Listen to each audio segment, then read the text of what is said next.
नमस्कार। आनंद कला मंच स्टूडियो में आज मैं फिर हाजिर हूँ आपको मिलवाने के लिए एक और हरियाणवी कलाकार से। जी हाँ, मेरे साथ हैं आज रामनिवास और डेजी भाई गुज्जर। ये हांसी के पास राजू की ढाणी से बिलोंग करते हैं और बहुत से हरियाणवी नाटकों में काम कर चुके हैं। आपने इनका काम देखा होगा। तो आज ये आनंद कला मंच स्टूडियो में एक नाटक की शूटिंग के सिलसिले में आए थे, यहाँ काम कर रहे थे। तो मेरा मन किया कि इनसे आपको मिलवा दिया जाए।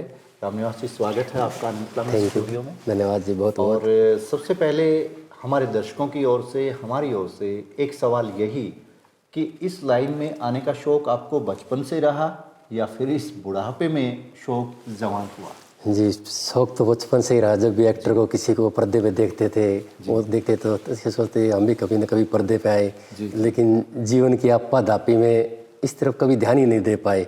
धीरे धीरे जैसे जैसे जीवन की आपाधापी से टेंशन फ्री होते गए, अपने आप को आज़ाद करते गए, तो इस लाइन में आने का सोच लिया। और इस लाइन में आने के लिए पहला मौका मिला मेरे को राहुल पुट्ठी जो सिंगर है उनके साथ काम करने का। उन्होंने एक हरियाणवी नाटक बनाया था, बिजली की दर्द भरी कहानी। और एक फेंकू बड़े बड़े। उसमें हमने काम किया तो लोगों ने उसको पसंद किया, तो हमें भी हौसला बढ़ा, भाई चलो कुछ आगे बढ़ते हैं, कुछ करके दिखाते हैं। तो बस सिलसिला चलता रहा। तो आपका नाम डीजी भाई जी, ये मेरा फेसबुक का नाम है, शुरू से ही आईडी है। 12-13 साल से फेसबुक डीजी भाई के नाम से मशहूर हूँ मैं। मेरा असली नाम तो कोई जानता है, सब गांव में भी डीजी भाई के नाम से। मैं मतलब समाज सेवा में भी काम करता हूँ। कोई काम होता है, शमशान भूमि सफाई करनी होती है, कोई भी सरकारी काम होता है, तो डीजी भाई हर कदम आगे रहते हैं, तो लोग प्यार से मेरे को डीजी भाई बुलाते हैं। फेसबुक पे भी डीजी भाई के नाम से ही मशहूर। तो अब आप हरियाणवी नाटकों में काम कर रहे हैं। आपने बताया कि आपने मतलब कि काम किया है और कर रहे हैं जी। तो देखिए, अब तो आप काम कर रहे हैं, हरियाणा में इस किस्म का माहौल है। जी। जब आपका बचपन था या युवावस्था थी, जी, तब तो ऐसी स्थिति नहीं थी। तब आपने कभी मुंबई का रुख किया? जी, मुंबई गया हूँ, घर से भाग कर 2-3 बार गया हूँ। लेकिन तब तो ये होता था, घर से भागे वहाँ जाते हमें काम मिल जाएगा, हीरो बन जाएगी। लेकिन वहाँ की व्यवस्था देख के कोई रहने का वो नहीं, को इतना पैसा नहीं, भी कहाँ रहेंगे कहाँ नहीं रहेंगे। बस घूमे फिरे, 10 दिन वापस आ गए, फिर भाग के चले गए। फिर ये हो चलो अमिताभ बच्चन से मिल के आते हैं। बहुत ही मतलब कष्ट है कि 8-10 दिन उसके घर के बाहर पड़े रह के, कभी पुलिस ने भगा दिया, कभी इसने भगा दिया, लेकिन मिलना था तो मिलना था, और मिल के आए उनसे। ये इच्छा पूरी हो गई। अब सोचते हैं आगे बढ़ते रहें। जब अमिताभ बच्चन सर से मिलने की आपकी इच्छा पूरी हुई जी, तो उस दिन की कुछ यादें आपके जहन में होंगी? कैसे क्या कुछ हुआ था? उस दिन सर ऐसा हुआ कि हमें ले जाने वाला ने उनका बहुत बड़ा फैन था। जो 12 साल तक नंगे पाँव रहा, महेंद्र। अच्छा। वो बोला मैं आपको अमिताभ बच्चन से मिलवा के लाता हूँ, चलो। उसके साथ चले तो गए, लेकिन ऐसा कुछ नहीं था कि उसको जाते ही मिला दे। हमने कहीं एक दोस्त के ट्रांसपोर्ट में वहाँ पर हम रहने लगे। सुबह जाके अमिताभ बच्चन जी की कोठी के ऊपर बैठते और शाम तक वहीं रहते। कभी पुलिस वाले भगा देते, कभी वो लगा देते। एक दिन गया, 2 दिन गया, आज साहब यहाँ नहीं है, आज साहब शूटिंग पे, आज वो है, आज वो है, जबकि हमें पता होता है साहब अंदर ही है। फिर मिलना कैसे हुआ? 8वें दिन की बात है सर, बहुत ज़ोरदार बारिश आ रही थी। अच्छा। तो सब तो एक साइड में जाके पेट्रोल पंप पे बैठ गए, हम 5 लोग थे। मैं एक अखबार ओढ़ के सिर के ऊपर ऐसे खड़ा हो गया। अच्छा। तो बारिश में वो अखबार गल के मेरे गले में डल गया। अच्छा। अमिताभ जी ने कैमरे में देखा, गार्ड को बुलाया, अरे ये बेवकूफ़ कौन है, सर्दी में मर जाएगा, इसको भगाओ यहाँ से। तो गार्ड आया, भाई आप जाओ यहाँ से, सर जी नाराज़ हो रहे। मैंने बोला सर जी को बोल दो हरियाणा से आया हूँ और बगैर मिले नहीं जाऊँगा, चाहे मेरे को यहीं मरना पड़े। 8 दिन हो गए मेरे को, चाहे मेरे को 1 महीना लगे, मैं मिल के जाऊँगा। तो उन्होंने जाके अंदर बताया, तो सर ने बोला अरे मेरी तबीयत ख़राब है, जैसे ही बारिश रुके मैं बाहर आ जाऊँगा, इनको बोल देना बारिश रुकते ही आ जाए। तो जैसे ही बारिश रुकी हम लोग उन्होंने बुलाया, नाम इंटर लिखवा दिया, करवा दिया।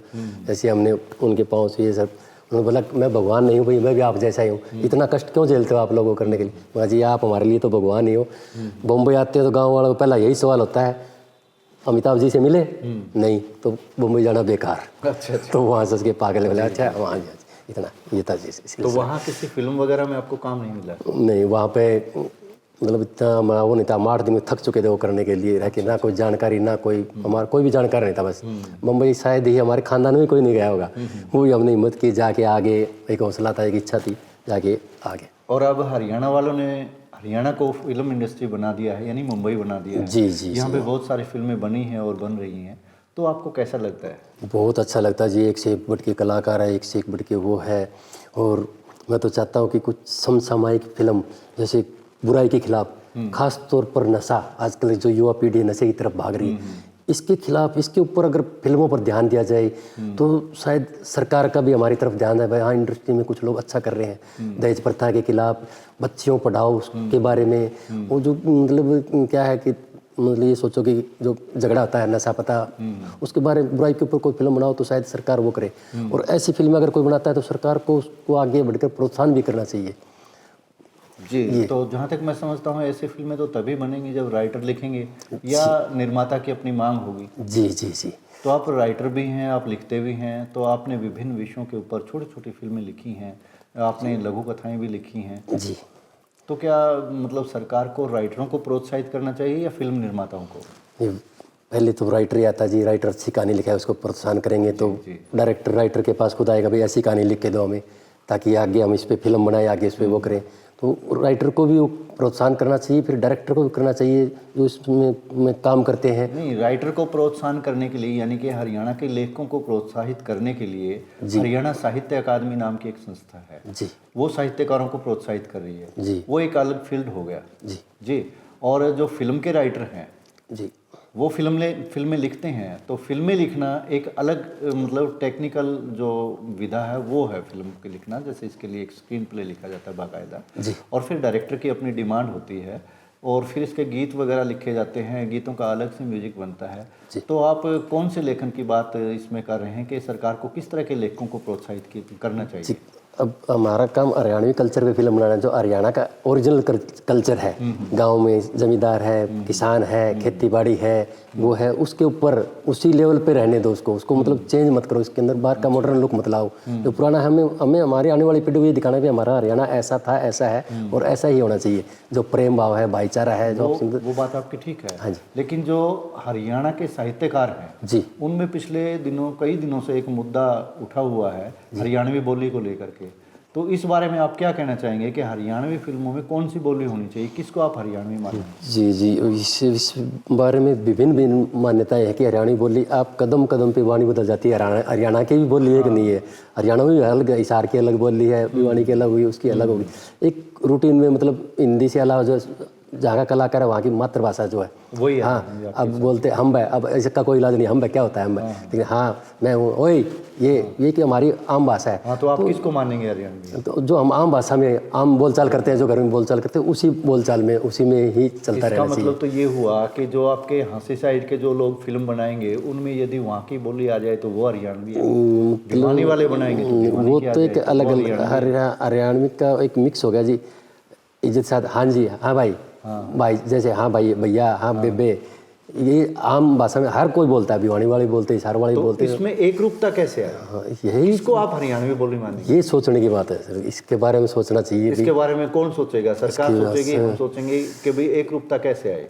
हाँ, इसके बारे में ये या फिर साहित्य अकादमी सोचे? इस साहित्यकार को सोचना चाहिए इस बारे में। अब हम तो जैसे नए हम कहानी लिख दी, हमने वो लिख दी, हम इसके बारे में मतलब ज़्यादा नहीं कह सकते। इसके बारे में कोई आप जैसे मतलब वो है, उनको ही इस बारे में बताना चाहिए, भाई इस तरह एक तो रूपता है, हम इस तरह एक सूत्र में बन सकते नहीं, हैं। आपने जो मेरा नाम लिया या मेरे जैसे लोगों का नाम लिया जी, तो वो तो एक बात सोचते हैं जी कि जो हरियाणा का है वही हरियाणवी है जी। तो हरियाणा में हमने जो कुछ भी देख रखा है, सोच रखा है, वही हरियाणवी है जी। तो क्या आप इस बात से सहमत हैं कि भाई जो हरियाणवी बोली जहाँ भी बोली जाती है उसको फिल्म में जैसा भी परिवेश कलाकार का दिखाया जाए उसको उसी रूप में ले लिया जाए? जी, वो ये जी, अब हम आपको बब्बू बोल दिया, अच्छा, बाबा बोल दिया, काका बोल दिया, चाचा बोल दिया, अब वो उसी के ऊपर है जी, किस चीज़ को, किस भाषा को पसंद करते हैं, बस लोगों को समझ में आनी चाहिए। तो चलो ठीक है, लोगों को समझ में आना चाहिए। हाँ जी। सरकार से आप क्या चाहेंगे कि वो हरियाणवी कलाकारों को लेकर हरियाणवी फिल्मों के लिए क्या कुछ? हाँ, सरकार को इस बारे में सोचना चाहिए, हरियाणा के कलाकारों को समय समय पर सम्मानित करना चाहिए, कोई मंच दे इनको, जो इनके जो फिल्में बनाए, जो नाटक बनाए, इनको कोई सालाना मंच हो, उसके अंदर आपके दिखाओ, इनको प्रोत्साहित करें, कलाकारों को, डायरेक्टर को, उनको प्रोत्साहित करें और आगे बढ़ने के लिए प्रेरणा दे। तो चलिए, हम विश्वास करते हैं आपकी ये बात हमारे चैनल के माध्यम से सरकार तक पहुंचेगी। आप हमारे साथ बने रहे, इसके लिए आपका शुक्रिया। तो दर्शकों, ये थे रामनिवास उर्फ डीजी भाई गुजर, जिनसे हम बातचीत कर रहे थे इनके फिल्मी सफ़र को लेकर के। फिर कभी यदि अवसर मिला तो आपसे फिर मुलाकात करवाएंगे। आज आप हमारे साथ बने रहे, इसके लिए आपका बहुत बहुत शुक्रिया। नमस्कार।